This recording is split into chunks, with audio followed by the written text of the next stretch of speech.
The Roman Empire gave us roads, legions, and the very foundation of Western law. But what they don't teach you in history class is that their legal code was also a chaotic mess of sacred chickens, legally mandated farting, and a law that required you to drag your neighbor to court by force. Today, we're not celebrating Roman genius. We're digging up the 50 most baffling, hilarious, and downright idiotic rules that somehow governed the most powerful empire on Earth. 1. To solve Rome's crippling gridlock problem, Julius Caesar didn't build more roads. He just made traffic illegal. A sweeping law banned nearly all wheeled wagons and carts from the city's streets from sunrise until dusk. This turned Rome into a pedestrian paradise by day, but an absolute nightmare of clattering wheels and shouting drivers by night, as every delivery had to be made in the dark. It was a classic case of solving one problem by creating a much, much louder one. 2. If a person or an animal was struck and killed by lightning, Roman law forbade their burial. The spot where they fell was considered sacred and taboo, a place touched by the god Jupiter himself. The victim was seen as having been claimed by the heavens, and to interfere by moving or burying the body was a serious religious offense. So, if your cousin got zapped during a thunderstorm, you couldn't give him a proper funeral. You just had to rope off the area and hope no one tripped over him. 3. In Rome, love potions weren't just for mythology. They were a serious legal matter. The use of magical charms, spells, and especially love philters was considered a crime. The law often lumped these practices under the heading of beneficium, a term that also meant poisoning. In the Roman legal mind, there was little difference between giving someone a chemical poison and a magical one. Both were seen as a clandestine attack designed to subvert a person's free will or health. It was a legal system that had to treat a broken heart as a potential crime scene. 4. In 450 BC, Rome passed a law specifically banning excessive wailing and public displays of grief at funerals. This included a prohibition on women scratching their faces and, most importantly, outlawing the hiring of professional mourners. Apparently, wealthy families were competing to see who could throw the most sorrowful, dramatic funeral, turning burials into theatrical productions with paid actors crying on cue. The government stepped in to legislate dignity, essentially telling the entire city to get a grip and mourn a little more quietly. 5. It was considered a catastrophic omen if a woodpecker, a bird sacred to the god Mars, was found pecking on your private property. This wasn't just a nuisance, it was a divine warning of impending disaster.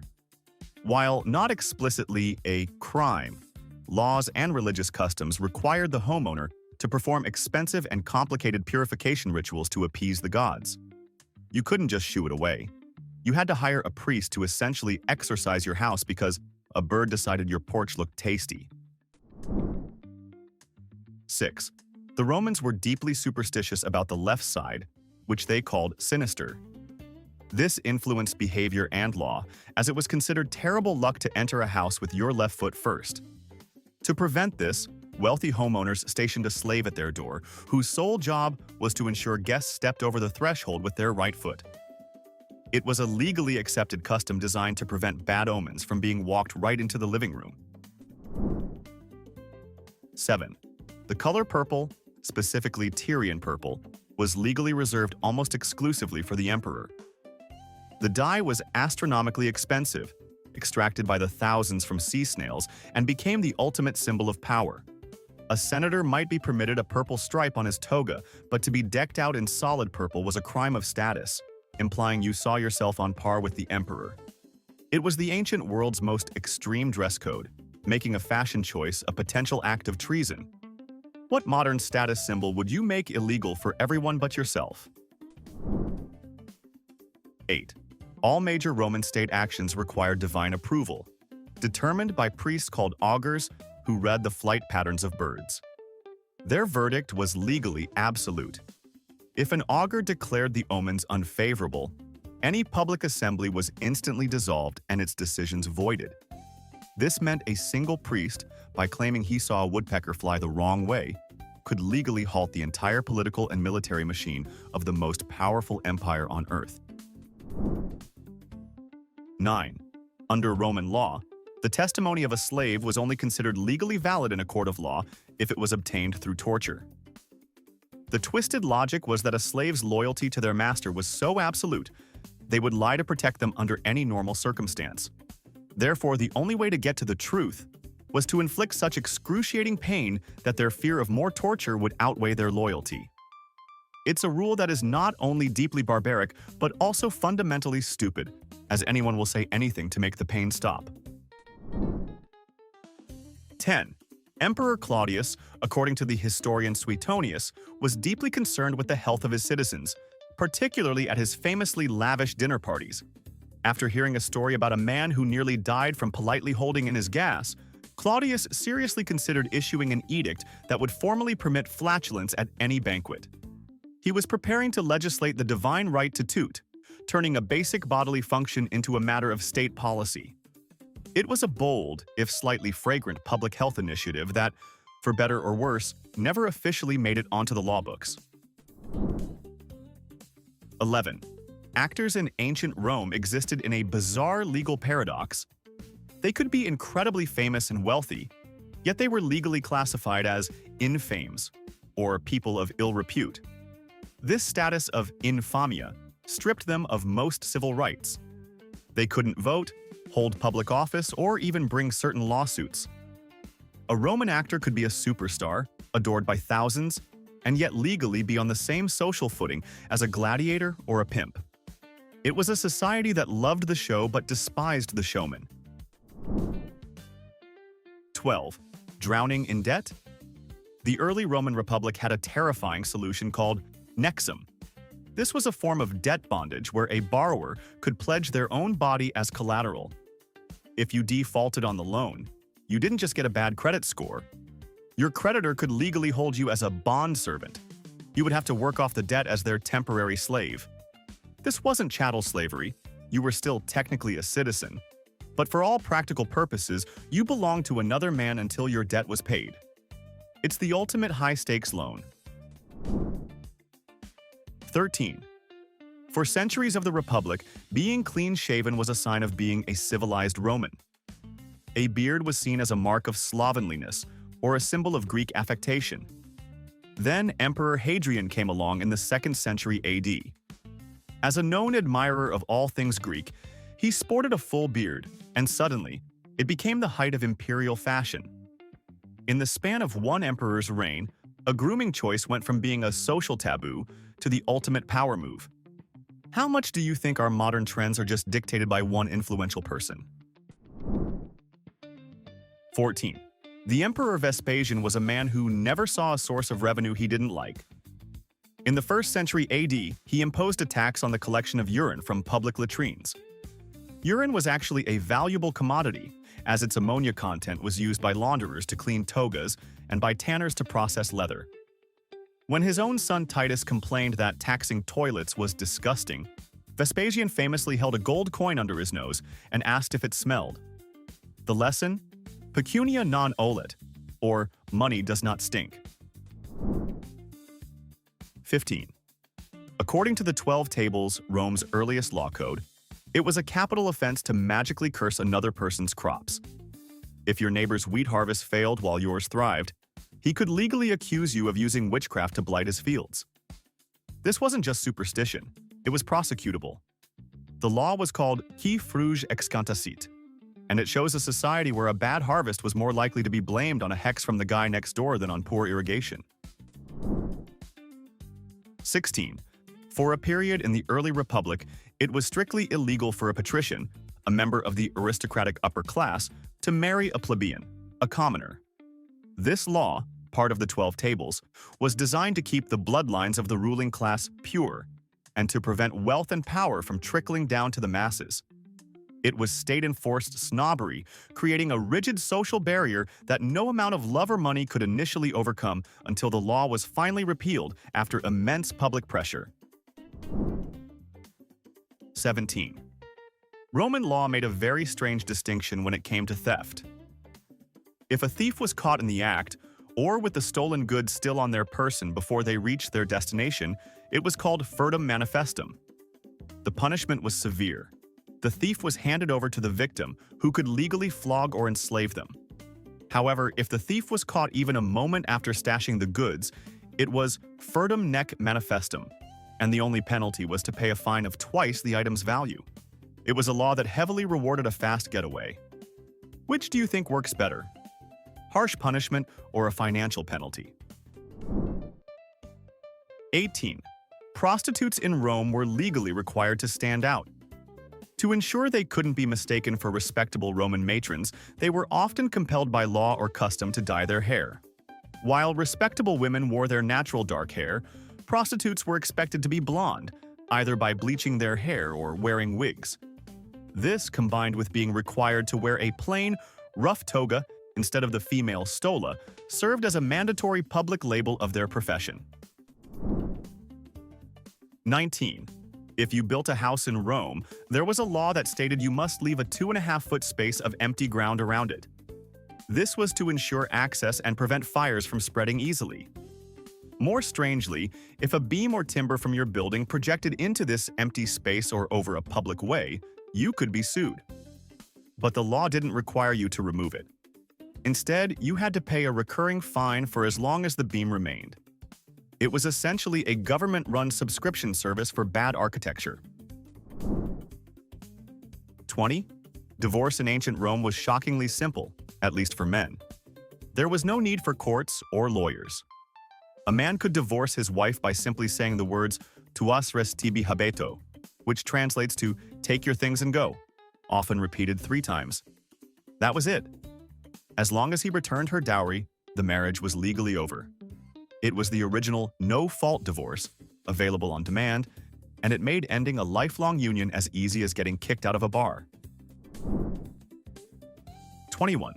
The Romans had a specific legal action called the actio de poperi, which allowed you to sue the owner of an animal that caused you damage. This wasn't just for a dog biting your leg. If your neighbor's pet bear escaped and trashed your prized rose garden, you could take him to court. The law held the owner strictly liable, meaning it didn't matter if they were negligent.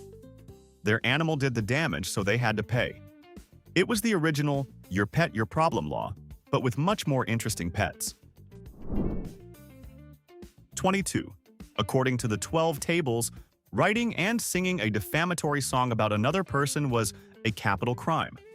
We're not talking about a civil lawsuit for slander. We're talking about the death penalty. If you composed a catchy little tune about how your neighbor was a tax-dodging chariot thief and performed it in public, the state could legally have you executed. It gives a whole new meaning to the phrase, "that song is killer." What modern celebrity roast would have ended with a public execution back then? 23. In 215 BC, in the midst of a brutal war, Rome passed the Lex Appia. This was a sumptuary law that strictly limited female extravagance. It forbade any woman from owning more than half an ounce of gold, wearing multicolored garments, especially purple-trimmed ones, and riding in an animal-drawn carriage within the city. 2 decades later, with the war won and Rome swimming in wealth, the men wanted to keep the law. The women did not. In an unprecedented move, the matrons of Rome flooded the streets, blockaded the Forum, and personally lobbied the magistrates until the law was repealed. It was one of history's first successful feminist protests. 24. Roman property law had a fascinating rule for abandoned items. If you deliberately abandoned something, you instantly lost ownership of it. The very next person to pick it up immediately became its new, legal owner. This concept, res derelicti, meant that putting your old amphora out on the curb was a legally binding act of severing ownership. It was the ancient world's ultimate finders keepers policy, written into the law books. 25. The process for summoning someone to court in early Rome was brutally direct. The law, known as in ius vocatio, stated that if you called a person to court and they refused to go, you were legally entitled to use force to drag them there. You had to have witnesses, of course, but the law gave plaintiffs the right to physically compel a defendant to show up. It was a legal system with no patience for no-shows, turning a court summons into a potential kidnapping. 26. The Emperor Caligula famously planned to appoint his favorite horse, Incitatus, as a consul. one of the two highest political offices in Rome. This wasn't just a joke. Historical accounts claim he was deadly serious.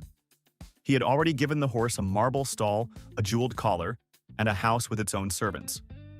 The appointment was his ultimate expression of contempt for the Senate, a way of saying, "My horse could do your job."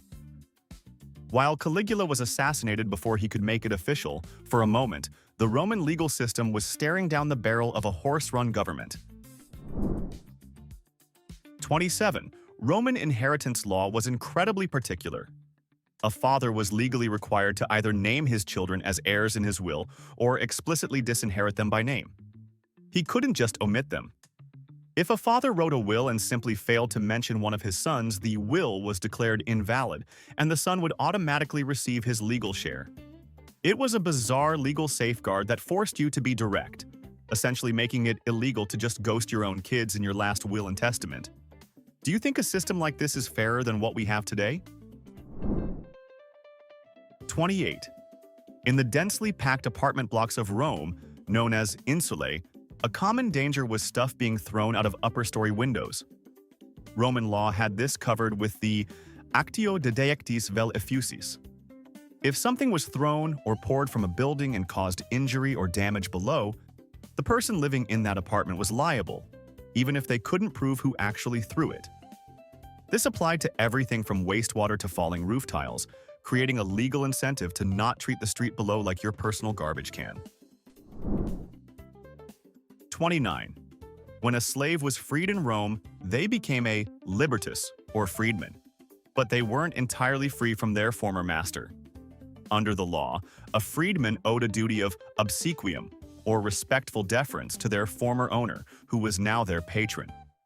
This meant they had to perform certain services, couldn't sue their patron without permission, and were expected to show public respect. It created a permanent, legally enforced bond of social inferiority, a ghost of their former chains that followed them for the rest of their lives. 30. The Vestal Virgins were Rome's most revered priestesses, tasked with keeping the sacred flame of Vesta burning. The punishment for breaking their 30-year vow of chastity was creative. Because it was forbidden to spill their sacred blood, they couldn't be executed in the usual way. Instead, a guilty Vestal was taken to a sealed underground chamber with a small amount of food and water and buried alive.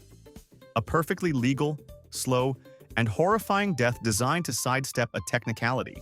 Which sounds worse, being entombed alive or just a quick, clean beheading?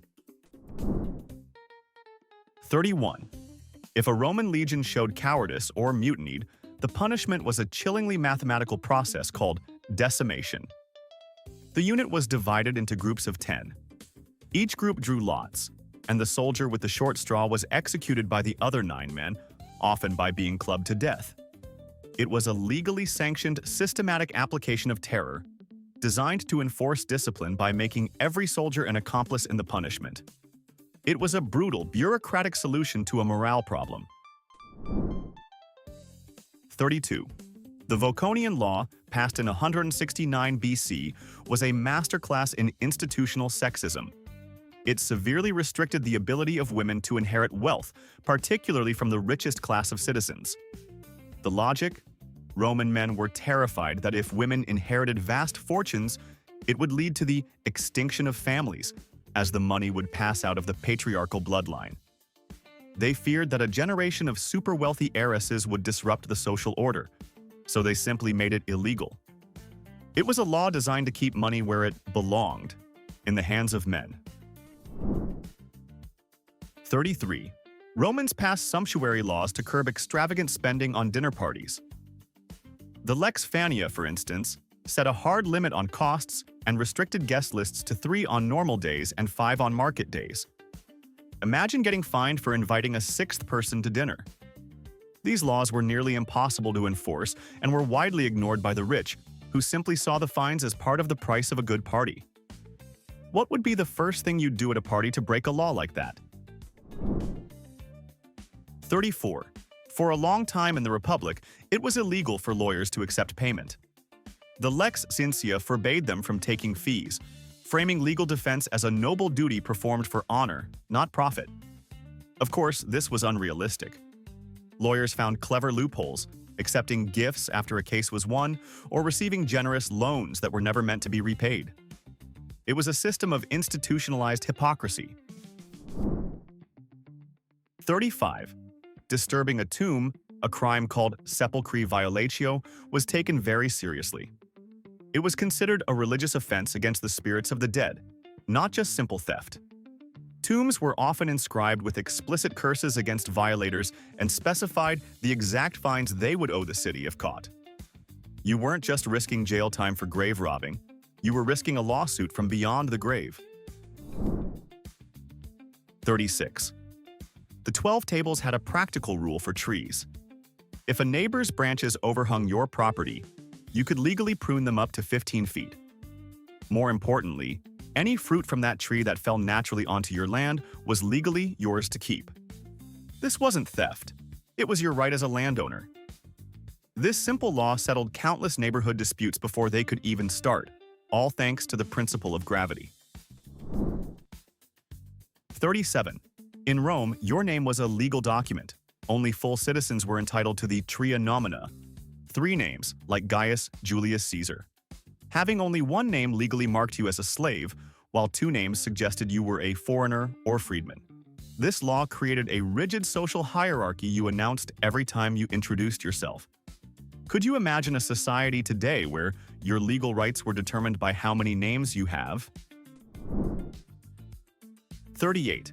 Roman physicians faced severe legal consequences for failure. If a doctor's negligence or clear incompetence led to a patient's death, they were held legally accountable. Depending on the era and the victim's social status, the punishment for this medical malpractice could range from exile to execution. It was a powerful incentive for surgeons to have a steady hand and perhaps read a book before making the first cut. 39. Roman slave traders were bound by a strict consumer protection law. They were legally required to disclose all defects of the people they sold. A placard hung around each slave's neck had to state if they were prone to running away, had a disease, or had criminal tendencies. If a buyer discovered an unlisted defect after the sale, they could sue to reverse it. It's a horrifyingly mundane law that treated human beings like used chariots with a no-lemon guarantee. 40. While not a formal imperial decree, many Roman cities had local ordinances against driving chariots and wagons through the narrow streets at night. The noise from the wooden and iron wheels clattering on the stone pavement was so deafening that it was considered a public nuisance.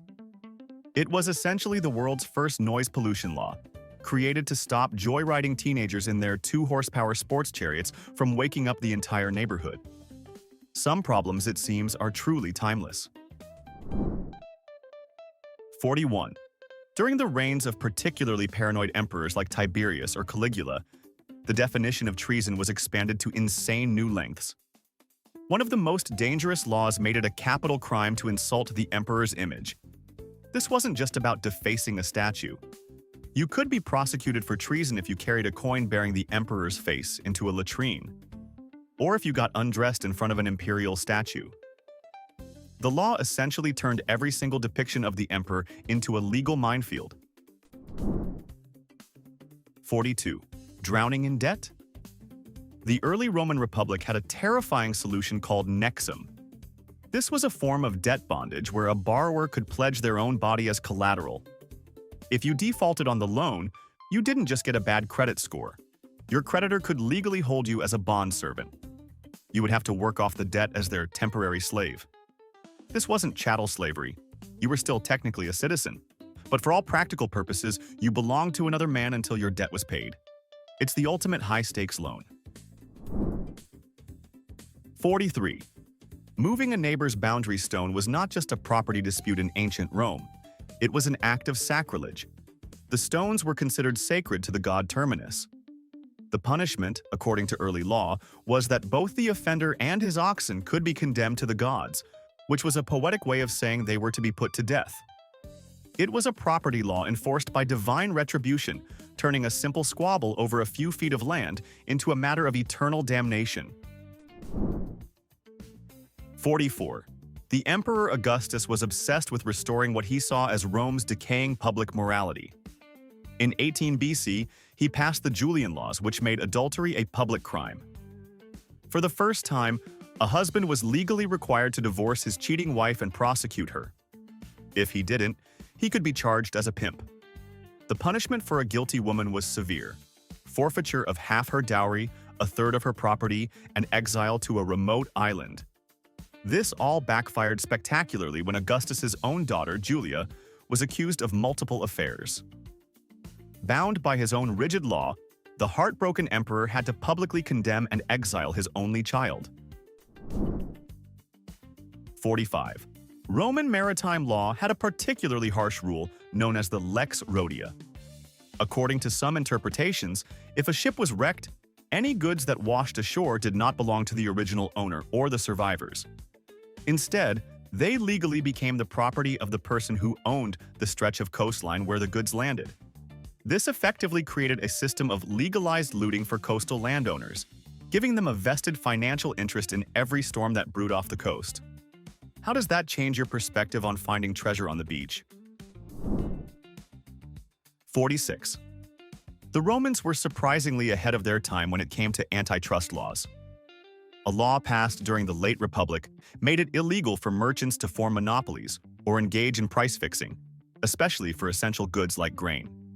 Any merchant caught deliberately hoarding supplies to drive up prices or conspiring with competitors could face heavy fines and penalties. The Roman government knew that a hangry population was a rebellious population, so they created an ancient version of the Federal Trade Commission to keep the bread merchants in line. 47.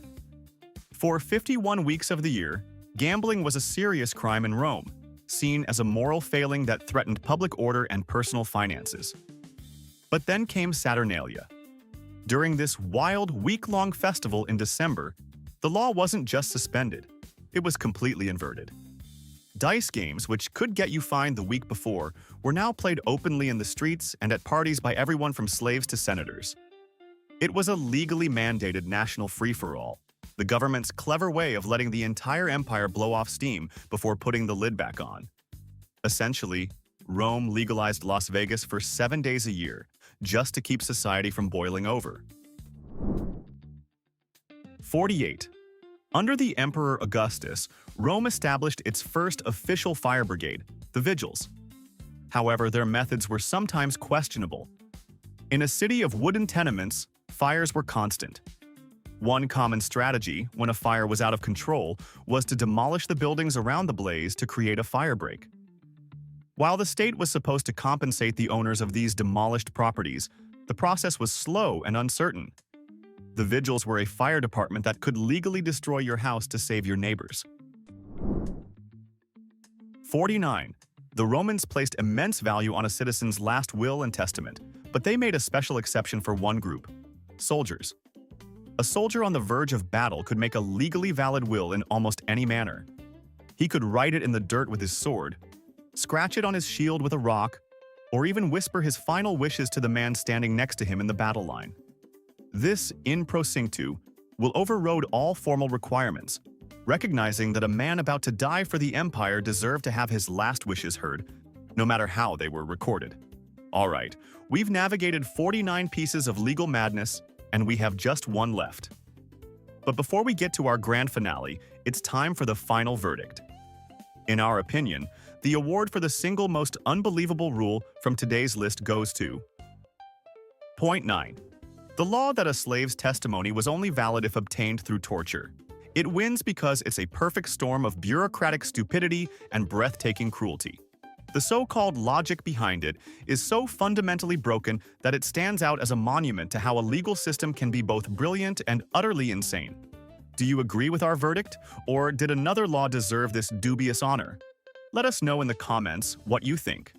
And now, our final number. 50. The Romans had a legal off-switch for citizens.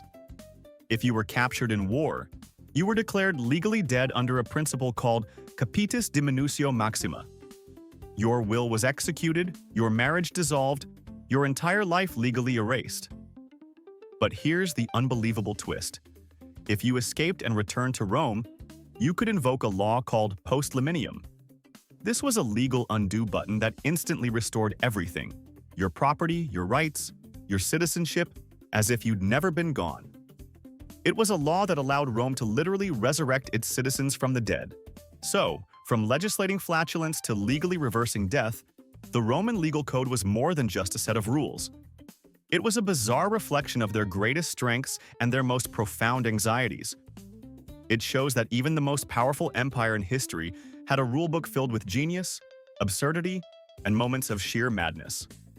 My question for you is this: which of these ancient laws, if you could bring it back today, would cause the most glorious chaos in our modern world? Let us know in the comments. And if you enjoy dissecting the strange logic of the past, subscribing is your best guarantee for what's coming next.